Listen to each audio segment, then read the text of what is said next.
राहुल सोलापूरकर हा व्यक्ती चित्रपटामध्ये जसा हैवान आहे तसा वैयक्तिक जीवनात किती हैवान असू शकतो याचं ज्वलंत उदाहरण काल त्यांनी छत्रपती शिवरायांच्या इतिहासाबद्दल जे काही चुकीचं भाष्य केलं त्यातून जाणवतो।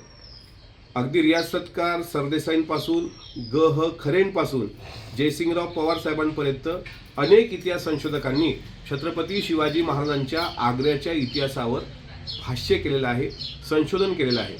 शिवाजी महाराजांचा इतिहास हा गमतीने नाही तर गांभीर्याने घेण्याची गरज असताना अशा प्रकारे शिवरायांनी लाच देऊन आग्र्यातून स्वतःची सुटका करून घेतली। त्यावेळेस काही पेटारे बिटारे नव्हते, हिरकणी नावाचा बुरुजच अस्तित्वात नाही।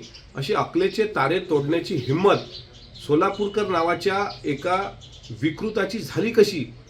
महाराष्ट्र सरकारला, विशेषतः महाराष्ट्राचे मुख्यमंत्री देवेंद्र फडणवीसजी, महाराष्ट्राचे दोन्ही उपमुख्यमंत्री आदरणीय एकनाथराव शिंदे साहेब, आदरणीय अजितदादा, त्याचप्रमाणे महाराष्ट्राचे सांस्कृतिक मंत्री आशिष शेलारजी, आपल्याला विनंती आहे की या नराधमावर देशद्रोहासारखा गुन्हा दाखल होण्याकरता आपण निर्देश द्यावेत।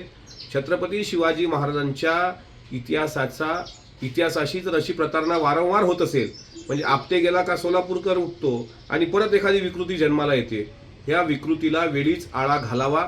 महाराष्ट्र सरकारने अशा नराधमांना पाठीशी घालू नये। जर याला हिरकणीचा बुरुज माहीत नसेल तर याला टकमकीचं टोक दाखवावं का, असा संताप शिवप्रेमी व्यक्त करत आहेत। त्यामुळे सोलापूरकर यावर महाराष्ट्राचे मुख्यमंत्री देवेंद्र फडणवीसजी आपण कायदेशीर कारवाई कराल अशी मला अपेक्षा आहे। आणि जर शासनाने कारवाई केली नाही तर मी स्वतः विधिमंडळाच्या येणाऱ्या अधिवेशनामध्ये या वादग्रस्त वक्तव्याचा निषेध करेलच। पण अशा प्रकारचा कायदा जर मांडला तर तो पारित या सरकारने करावा। महाराष्ट्राची जनता शिवाजी महाराजांचा अपमान सहन करून घेत नाही। शिवाजी महाराज हा गमतीने घेण्याचा विषय नाही। छत्रपती शिवाजी महाराज हे जाज्वल्य शौर्याचं प्रतीक आहे, ते राष्ट्र निर्माते आहेत, ते युग निर्माते आहेत। अशा प्रकारे कोणी उपटसुंब उठतो आणि आपण टकलू हैवान कसे होतो ते सिद्ध करतो।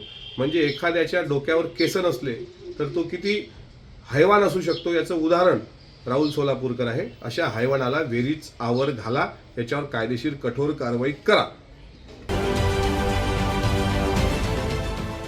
देश विदेशातील प्रत्येक घडामोडींचे लाईव्ह अपडेट मिळवण्यासाठी आता साम टीव्हीच्या सर्व सोशल मीडिया प्लॅटफॉर्मला लाईक, फॉलो आणि सबस्क्राईब करा। तसंच सर्व नोटिफिकेशनसाठी बेल आयकॉन प्रेस करायला विसरू नका।